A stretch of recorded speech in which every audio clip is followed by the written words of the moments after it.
Nossa, mas como eu chorei nesse livro. Oi pessoal, hoje eu vim falar sobre um livro que me tocou de uma maneira muito intensa e que eu fiquei muito apaixonada por esse livro. Esse livro é o livro Mentiras que Contamos, do autor Philip Benson, e a história aqui ela é bastante intensa, envolvente, mas bastante cruel também e bem realista. Nesse vídeo a gente vai falar um pouco sobre o enredo do livro, o que eu achei um pouco sobre o estilo de escrita e como esse autor fala de temas extremamente importantes e relevantes que vão desde sexualidade até questões sociais que a gente enfrenta hoje em dia. Então, se você nunca viu nenhum vídeo aqui do canal, não esquece de deixar uma curtida, de se inscrever, de compartilhar, dá uma olhadinha na descrição, porque tem outras formas de você estar apoiando o canal, como por exemplo meu clube de leitura, clube de filmes, onde comprar os meus livros e como conhecer a minha lojinha de t-shirts. Isso tudo vai ajudar muito de uma forma que você não vai estar me dando dinheiro pra nada, mas que você tá ajudando o canal a crescer. É muito de despedaçar uma pessoa esse livro. Alguma pessoa com certeza viveu isso, é muito real, então eu adorei isso. E essa é uma das coisas que eu adoro conversar com pessoas que gostam de livro, porque o leitor, ele tem isso, né, tipo assim, li um livro, ele me destruiu, ele foi terrível, meu Deus do céu, passei mal de tanto chorar. Então primeiro vamos falar sobre a história em si. O livro começa com um autor fazendo uma entrevista falando sobre um livro dele, e ele meio que vê ali naquele hotel que ele tá fazendo uma entrevista, um rapaz que de costas parece muito ser uma pessoa que foi muito importante na vida dele, esse primeiro amor dele. E isso eu já gosto muito do livro porque ele vai voltando para poder explicar sobre esse primeiro amor, ele volta depois para esse momento da entrevista e ele vai adiante dessa entrevista. Eu adoro livros que eles não estão numa linha temporal corretinha, eu acho isso o máximo. Eu não quero dar muito spoiler, então não vou falar muito sobre o resto do livro, mas ele vai explicar um pouco sobre esse amor. Ele vai explicar o porquê esse amor acabou e ele vai dizer quem é essa pessoa que parece tanto com o primeiro amor dele. É esse primeiro amor? É outra pessoa? Enfim, o livro ele é todo meio que baseado nesse mistério e é muito gostoso de descobrir junto com o autor quem é aquela pessoa. Uma coisa que me deixou um pouco agoniada com esse livro é que a gente não tem capítulos. E eu odeio livros que não têm capítulos. Um dos motivos que eu não consigo reler e que me dá um pouco de raiva de Me Chame Pelo Seu Nome é que é um livro dividido em 4 partes, se eu não me engano, acho que são 4 partes, e não tem pausa em momento nenhum. Quer dizer, a gente não consegue ir no banheiro, a gente não consegue ir fazer alguma outra coisa. Capítulos são feitos para o leitor poder parar, respirar, pensar, fazer alguma outra coisa. Então por quê? Por que autores ainda não colocam capítulos em livros? Isso me deixa muito agoniada. O livro é separado nessas partezinhas, então, tipo, são alguns parágrafos, uns pontinhos que separa pra ir pra uma outra cena. Ou a mesma cena, mas outro pensamento. Então, eu gosto disso. Isso deixou a leitura muito fluida, então eu não me importei tanto com a falta de capítulos, por mais que eu seja uma pessoa que normalmente surta com falta de capítulos. Como a gente tem um livro que é narrado por esse escritor, que na verdade ele vai falar um pouco sobre a adolescência dele, quando ele teve esse primeiro amor. Ele me lembrou um pouco do livro Aristóteles e Dante Descobrem os Segredos do Universo, que é um livro que eu amo, sou apaixonada por aquele livro, inclusive meu cachorro se chama Aristóteles por conta do personagem Aristóteles daquele livro. Quando eu tava lendo, eu vi uma postagem no Instagram de um cachorrinho que tava pra ser adotado, que o nome era Ari, e no livro o personagem Aristóteles tem o apelido de Ari. Aí eu falei, não, isso é um sinal, eu preciso desse cachorro, e meu namorado me deu ele de presente. Não foi, mãe?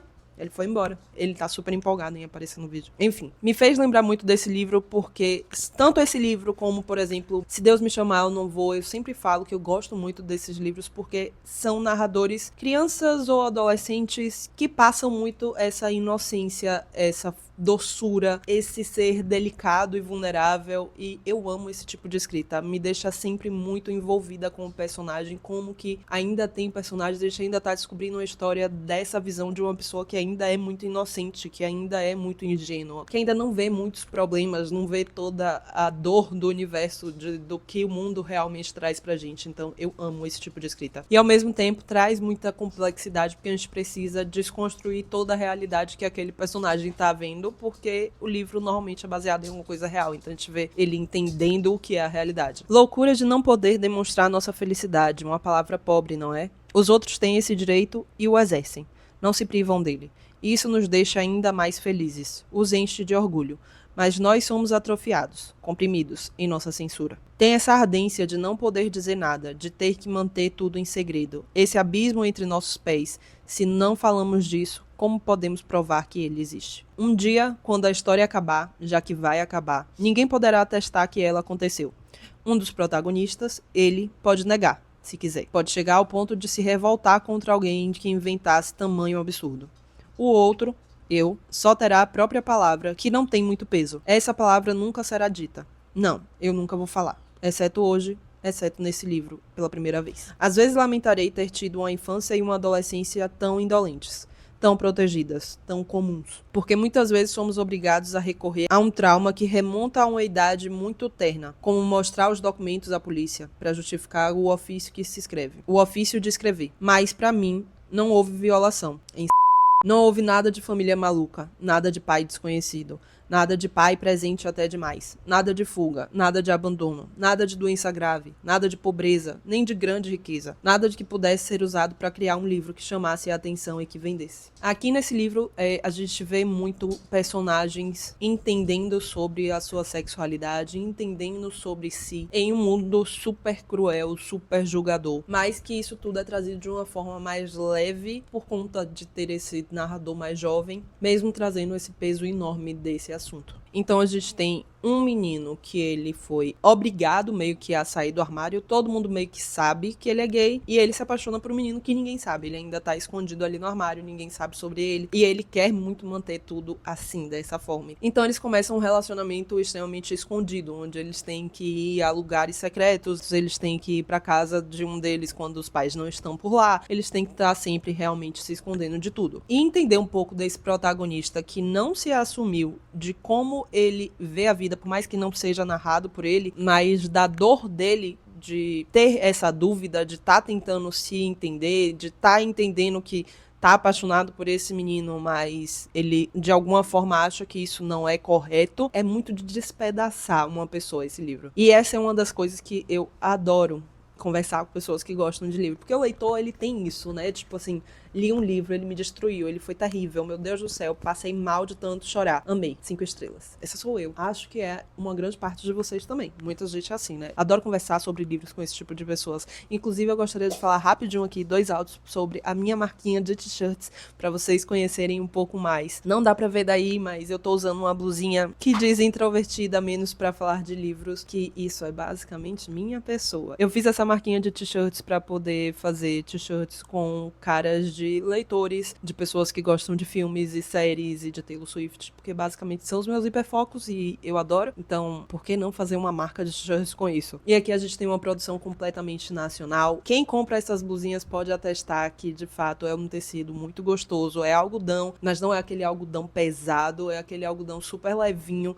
o que eu acho super importante pra quem mora no Brasil, porque calor da zorra, então fica confortável, fica bonitinho nos lookinhos e ao mesmo tempo te deixa super leve, então eu adoro esse tipo de blusa. Eu normalmente, vocês vão ver em quase todos os meus vídeos usando as blusas e que elas são blusões imensos, eu amo t-shirt gigante, tipo aquelas bem grandonas que quase não dá pra ver que tem um short jeans por baixo, quase que um vestidão, eu adoro vestir dessa forma, mas tem uma grande variedade de tamanhos, de cores, de cada uma dessas estampas, então se você puder ir lá, conhecer um pouquinho, quem tá vendo o vídeo e tiver interesse de comprar uma blusinha, usa o cupom CAROL10 que vocês vão ter 10% de desconto na compra de vocês. E é isso, eu espero que vocês gostem e que me ajudem a divulgar essa marca, porque início de empresa é sempre assim, né? A gente precisa de um burburinho pra poder ir pra frente, então se você puder ajudar, super agradeço. Bem, mas vamos lá, um dos pontos que realmente me fez não só refletir bastante, mas que mais me marcou do livro é toda a parte de quando a gente não se conhece, quando a gente não entende muito da gente e é impossibilitado de viver o que a gente realmente é, e isso é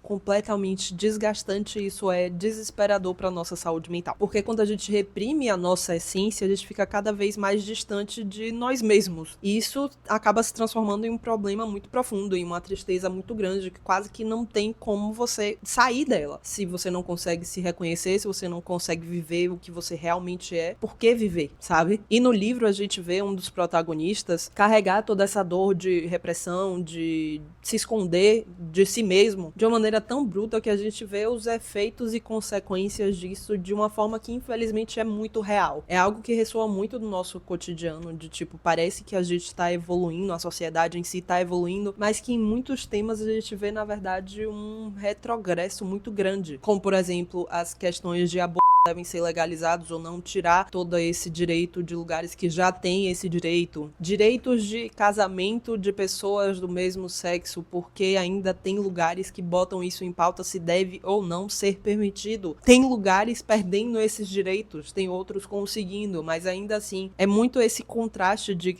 parece que a gente evolui em alguns momentos, mas o retrogresso é muito grande em outros. E isso reflete muito, por exemplo, a nossa questão política hoje em dia, como a gente tem muitos líderes políticos que estão aí representando grandes nações, que estão aí na frente de tudo e que tem um apelo à violência muito grande, tem um apelo a desprezo pelo outro, a superioridade por ser alguma coisa, por ser branco, por ser rico, por ser homem, por ser heterossexual.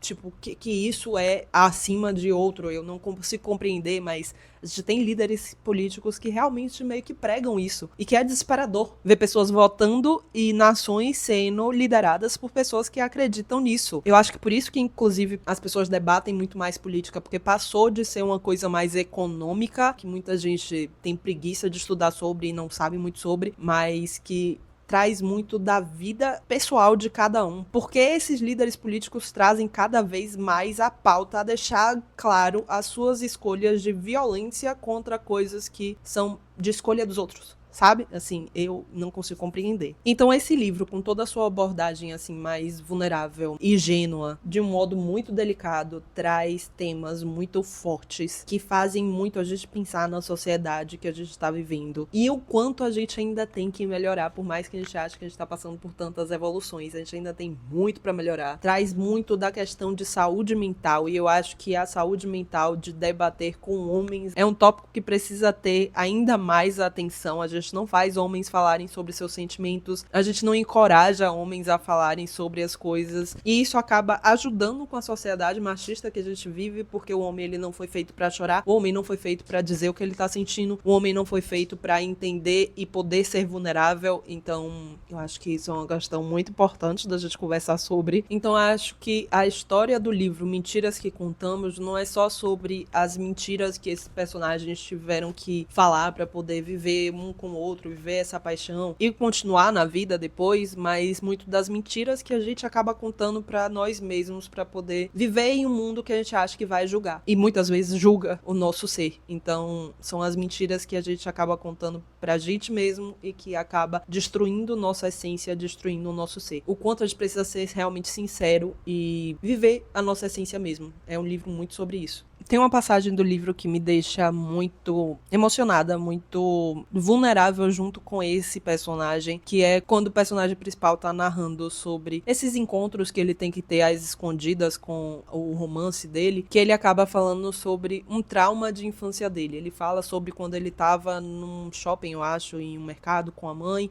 e aí, num parque, eu acho que é num parque, com a mãe, e aí ele se perde da mãe por alguns minutinhos. Ele tem 7 anos nessa época, e todo o desespero de meu Deus, eu vou encontrar minha mãe de novo, onde é que eu tô me sentindo sozinho, tô me sentindo desesperado. E aí, esses encontros escondidos deles acabam em um momento tendo um atraso desse amor dele, do Tomás. E aí ele fala no final dessa parte toda, ele bota: e quando o Tomás desaparece além do ginásio, volto a ter 7 anos. Eu achei a coisa mais linda de comparar o desespero de uma criança de perder a mãe, de perder aquela pessoa que é o porto seguro dela, a comparar ele pensar que o Tomás não vai mais voltar, que o Tomás não quer continuar naquele relacionamento. Eu achei lindo. O Tomás, que é esse romance, né, que ele vive, esse primeiro amor dele, ele deixa muito claro desde o início que ele sabe que aquele romance não tem como dar certo. E ele também entende, o protagonista também entende que não tem como dar certo, que tem um ponto final ali em algum momento. Eles já sabem disso. Mas é muito lindo que o Tomás está sempre admirando muito esse protagonista. Ele está sempre colocando ele como se fosse uma pessoa extremamente inteligente, extremamente interessante, extremamente fora do que ele merece. E aí tem uma passagem que eu acho muito linda, que ele fala: no final das contas, o amor só foi possível de acontecer porque ele me via não como eu era, mas como a pessoa que eu me tornaria. E tanto essa passagem como a próxima que eu vou falar mostram muito de como o Tomás vê esse amor dele como uma pessoa que ele tem que admirar, que ele acha maravilhosa, não só porque ele é muito inteligente, mas porque parece que ele sabe quem ele é e que ele vive o que ele é. E esse é o problema do Tomás, ele não consegue aceitar quem ele é. Então, é triste, bem triste. Aí, por exemplo, ele fala: eu tinha certeza de que você era esse tipo de menino, que sabe das coisas por causa dos livros, e acrescenta, pesaroso. Mas o pior é que, se perguntassem sobre nós dois, tenho certeza de que suas respostas seriam melhores do que as minhas. Ele tem esse sentimento de ser inferior, porque ele não vive a realidade dele. Ele não vive o que ele realmente é. Então, se você está procurando uma leitura que te faça refletir sobre sexualidade, sobre repressão, sobre a importância de viver autenticamente, sobre a importância de saúde mental, Mentiras que Contamos é a escolha perfeita para você. É uma leitura doce, é uma leitura triste, é uma leitura cheia de verdades muito duras sobre como a sociedade e relações humanas podem ser muito complexas e para onde a gente está indo como sociedade. O quanto a gente precisa mudar e o quanto a gente vai fazer para mudar. Uma coisa que eu achei legal também do livro é que o autor parece estar contando uma história sobre ele mesmo. Então talvez essa história seja sobre ele, mas não deixa nada muito claro, muito com certeza é sobre ele. Ele não diz: sou eu, o autor, eu que estou escrevendo esse livro, estou falando sobre minha vida. Mas meio que parece muito que é sobre ele, e se for ou não, eu acho que isso não é muito importante, porque o livro já traz um tom de realidade muito grande. Eu não preciso saber que é um autor de verdade, não preciso saber que foi uma história que ele realmente viveu, porque eu comprei super essa história. Eu super acreditei que foi ele, eu super acreditei que essas pessoas existem. É tipo quando eu li Evelyn Hugo e a gente que é muito apaixonado pelo livro fica: como é possível que essa celebridade não existe? São coisas que parecem tão verdadeiras de como que ela não existe. Isso não existe, não acontece, não é possível. E é basicamente o que eu senti com esse livro. É óbvio que essa personagem existe. Se não exatamente esse autor, alguma pessoa com certeza viveu isso. É muito real, então eu adorei isso. E é isso, me conta aí nos comentários o que você achou do livro, se você já leu, se você tem vontade de ler, se você já leu alguma outra coisa do Philip Benson, por favor, me indica aqui embaixo, eu tenho interesse de ler outros livros dele. Se vocês quiserem comentar também sobre questões políticas, questões de sociedade que a gente falou sobre aqui, deixa aí nos comentários, eu adoro esse tipo de bate-papo. Eu respondo todos os comentários. E se você gosta de livros, séries e filmes, eu tenho bastante vídeo aqui sobre isso, e cultura pop, mas se você gosta bastante de livros, tem uma playlist aqui do lado sobre vários livros que eu acho interessantes para você poder estar lendo e comentando comigo pra gente entrar nesse bate-papo de comunidade literária. Não esquece de deixar a sua curtida, o seu comentário, de compartilhar o vídeo. Criador de conteúdo pequeno é difícil, então por favor, tenta ajudar. Então é isso, eu espero que vocês tenham gostado do vídeo e até o próximo. E a impossibilidade. Passou gente aqui do lado. Viver no térreo é difícil. Aristóteles! Que no início ela tem aquela carinha.